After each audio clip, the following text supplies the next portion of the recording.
지난 영상들 가운데 배우자 선택의 두 가지 중요한 기준으로 커넥팅과 potential for change에 대해서 여러분과 나누었어요. 오늘 영상은 거기서 한 걸음 더 나아가서 배우자 선택에서 매우 중요한 관점인 covenant relationship에 대해 이야기할게요.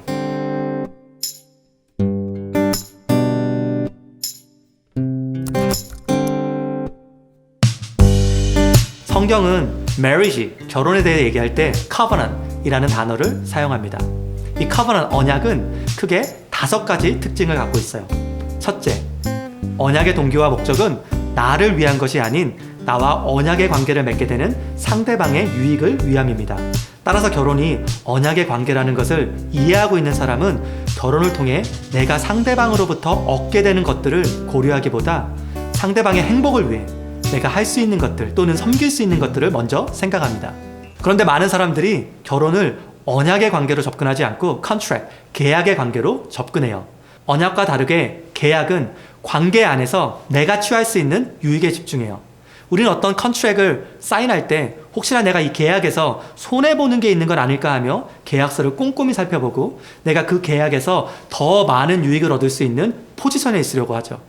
많은 사람들이 결혼을 이러한 컨트랙의 관점으로 접근하며 이런 생각을 합니다. 내가 저 사람하고 결혼하면 손해보는 게 아닐까?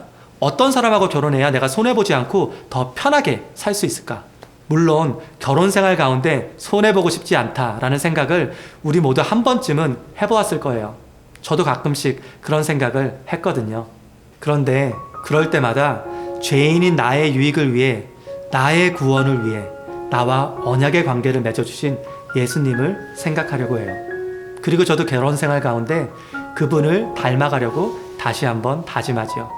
그리고 그것을 행동으로 옮길 때 저의 가정은 조금씩 하나님 나라의 모습을 찾아가는 것 같아요. 둘째, 언약은 steadfast love, 한결같은 확고한 사랑을 기초로 합니다. 우리가 하나님을 떠올릴 때 하나님이 오늘은 나를 사랑하지만 과연 내일도 나를 사랑하실까? 이런 고민을 하지 않죠. 왜죠? 우리를 향한 하나님의 사랑은 어제와 오늘과 내일도 동일하기 때문입니다. 하나님의 사랑은 나의 행동이나 반응에 따라 갑자기 커지거나 작아지는 종류의 사랑이 아니에요. 그분의 사랑은 나의 행동과 반응을 넘어서 나를 끝까지 한결같이 사랑하시기로 결정한 확고한 사랑입니다. 그 사랑을 잘 표현한 성경 말씀이 바로 로마서 말씀입니다. While we are still sinners, Christ died for us. Nothing can separate us from the love of God. 많은 사람들이 상대방의 말 한마디 혹은 작은 행동 하나에 너무 예민한 반응을 보이시는 것 같아요. 마음의 상처 때문일 수도 있고 삶의 무게에 지쳐서일 수도 있지만 계속 그런 모습으로 다가간다면 여러분의 연인은 더 힘들어할 수 있을 거예요. 그렇다면 steadfast love, 한결같은 확고한 사랑을 어떻게 연인에게 보여줄 수 있을까요? 그 시작이 연인을 위한 기도라고 생각해요. 그를 위해서, 그녀를 위해서 기도하기 시작하세요. 사랑은 기도를 통해서 자라납니다. 셋째, 언약의 동기와 목적이 상대방의 유익을 위함이고 언약은 한결같은 확고한 사랑을 기초로 하기에 언약은 상대방을 위해 unconditional promise, 조건 없는 약속을 할 수 있어요. 결혼 생활 가운데 혹시 그가 병에 들어 아파도 직업을 잃게 되어서 돈을 벌 수 없어도 예기치 못한 사고를 겪더라도 나는 그때도 동일하게 당신을 사랑할 거야 라고 약속할 수 있는 거죠. 무슨 일 때문에 나를 떠나면 어떡하지? 이런 불안감을 주는 것이 아니라 이 사람은 어떤 일이 있어도 나를 떠나지 않을 사람이야 라는 안정감을 주는 사람이 되어주세요. 그 안정감 속에서 사랑은 더욱 깊게 뿌리내릴 거예요. 넷째, 언약은 일시적인 것이 아니라 영원한 것이에요. contract, 계약 관계는 상대방이 계약을 지키지 않았다고 생각할 때 그 관계를 파괴합니다. 그리고 그에게 계약을 위반한 것에 대해 책임을 묻고 그에 대한 보상을 받아내려고 합니다. 법원에 가서 도장을 찍고 재산 분할 과정을 거치면서 다시 남남이 되어버리는 것이죠. 하지만 언약의 관계는 상대방이 언약을 지키지 않았다고 해서 그 관계를 바로 파기하지 않습니다.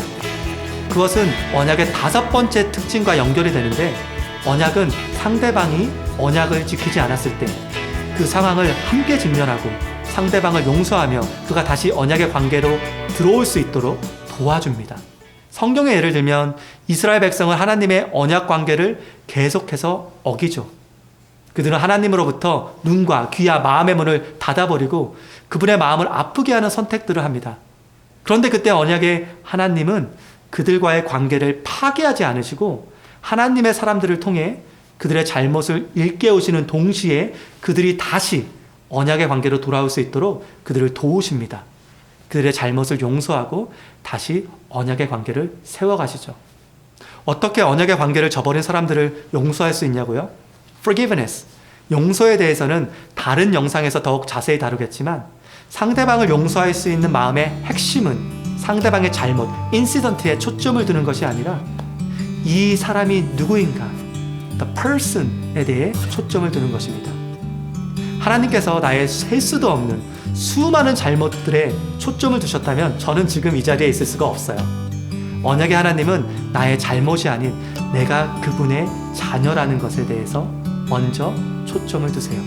그리고 다시 한번 우리에게 용서를 베푸세요. 성경은 하나님을 커버넌트 메이킹 갓으로 소개합니다. 구약의 하나님은 대홍수 이후에는 노아와 언약을 맺으시고 믿음의 조상인 아브라함과도 언약을 맺으시고 출애굽 스토리 가운데는 모세와 언약을 맺으시고 이스라엘이라는 나라가 세워지는 과정 가운데서는 다윗과 언약을 맺으시고 또 이스라엘 민족과도 언약을 맺으시죠. 또 신약의 예수님은 메시아로서 구약의 모든 언약들을 성취하시고 우리와 새로운 언약의 관계를 맺어가시는 분으로 소개됩니다. 배우자 선택에서 상대방이 결혼을 언약의 관계로 이해하고 접근하는지가 중요한 이유는 언약의 관계를 이해하고 있는 사람이 바로 예수님의 관계를, 예수님의 사랑을 이해하고 있는 사람이기 때문입니다. 상대가 아직 성경에서 말하는 언약의 관계를 잘 모르고 있다면 그에게 예수님을 소개해 주세요. 예수님께서 우리를 사랑하시는 모습을 그에게 나눠주세요. 예수님은 나를 위해 십자가를 지셨고 나를 있는 그대로 사랑하시며 나와 영원히 함께 동행해 주실 것을 약속하시고 내가 그분에게 등을 돌릴 때에도 죄를 지을 때에도 나에게 용서와 긍휼의 손을 먼저 내미십니다. 예수님의 언약의 사랑을 경험할 때 그는 왜 결혼이 covenant relationship인지 알게 될 거예요. 그리고 예수님의 언약의 사랑을 먼저 경험한 사람이 결혼을 통해 언약의 관계를 만들어갈 수 있습니다. 여러분이 그러한 배우자를 만나고 또 그러한 배우자의 모습이 되어 가시도록 제가 응원할게요. 시청해 주셔서 감사합니다. 다음에 다시 만나요. 안녕.